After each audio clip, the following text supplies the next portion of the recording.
All right, so first let me say apologies for the long gap in videos. I've just been super busy lately, but enough about that. I'm here today to talk about the Audio Technica BP40 and why I'm going to be switching to it as my new stream mic. Now, right now it's fully processed, but it's kind of weird. I feel like Audio Technica never really pushes this mic. They don't market it a whole lot.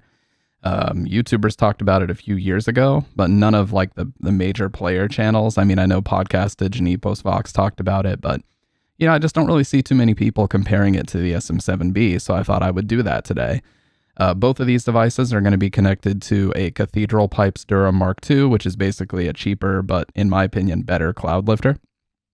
And then they're running into the Go XLR for the rest of the processing. So let's go ahead and get into the video. I'm going to play unprocessed samples of both mics, and then at the end, we'll come back to this processed version of the mic. And in my opinion, it is a better mic than the SM7B, but I hope to qualify that for you now. So let's go ahead and switch over to the unprocessed SM7B, and we'll go from there. Okay, so here we have the unprocessed SM7B, and as you can automatically hear, yes, lots of background noise, lots of hissing. That's just the nature of this mic, as I've come to learn. It's frustrating, but that's just the way it is. This is the unprocessed tone. I'm getting pretty much the exact same levels that I was on the BP40, except I'm having to literally eat the mic, get right up on the foam. I mean, this is typically how I talk into it anyway, so it's not like this is anything new for me. If you've seen my older videos, you already know that. But, this is just to illustrate what the unprocessed signal sounds like. Obviously, I've made a whole video about the processing chain that I use, specifically with the Go XLR and everything like that.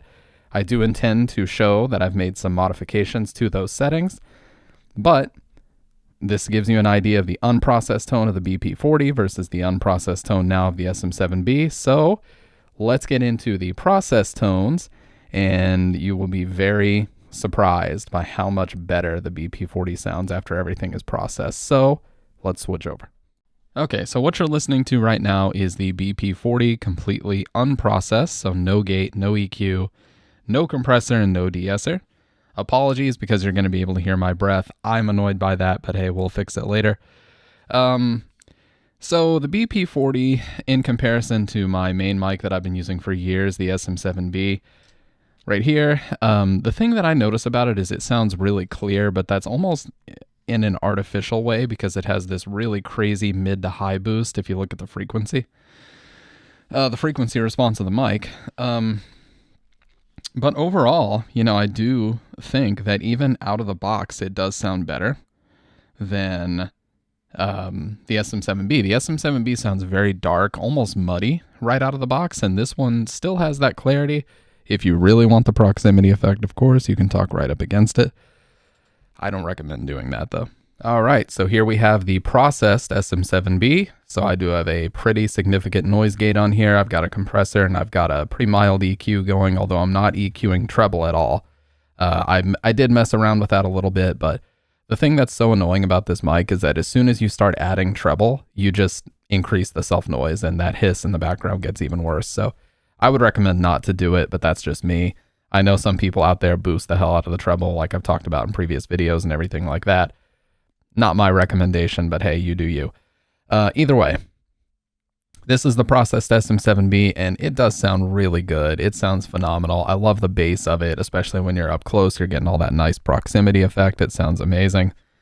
But that background noise just annoys me to no end, I have to say. So again, amazing mic. I love the design of it. It looks very professional, but we're talking about a mic, meaning we're focused on audio. We're not focused on looks. I understand that in, today's world, everybody's on camera for their stream, and podcasts are mostly on video and different things like that. So looks do ultimately factor into your selection of a mic. But if we're just talking about sound, strictly sound, I'm going to have to give it to the BP40, and I'm going to switch over to the processed BP40. I think you will agree when you hear it. So let's switch over. Okay, and here we have the processed BP40, and wow, does this sound good. Holy shit. First of all, clarity right off the bat is just through the roof. There's so much more presence, way brighter of a sound overall. But as long as you speak a little bit further back, it's not overbearing or anything. Like I've got a decent amount of distance between me and the mic now. It's not like I'm having to eat it like this or anything. But man, that background noise rejection is something else. There's virtually none. I have to focus so hard. I mean, if you have anything else going in your live stream, if you're producing something that's live, you're recording a podcast, anything, that shit's not going to be caught. So don't worry about that. Even in an isolated recording, it's incredibly difficult to pick out, so much so that I don't even feel the need to do post-processing any further than what I'm already doing. So, very similar profile to what I'm doing on the SM7B, but it's all done on the Go XLR. I will show screenshots at the end of the video, exactly what's being done. And also there will be a display up here as far as what I'm actually doing in the processing once the process tone video starts. Yeah, I'm so impressed with this thing, man. And I know, I think I am susceptible to it like anybody else. Gear acquisition syndrome, they call it. You get a new thing and you want to justify your purchase. But to me, it was evident right away. No matter what headphones I wore DT770s, DT990s, MDR7506s, and a couple others. It sounded better on all of them. And when I play it back on my, my speakers in my living room, and I listen back, everything, this sounds better in every scenario. So yeah, incredibly impressed with this mic, Audio Technica. This is a sleeper mic. I mean, a few people on YouTube have talked about this, but outside of a couple of sponsorships that they've done with like Tim the Tapman, I hear nobody talking about this mic ever, and they really need to be, because this thing is fucking awesome.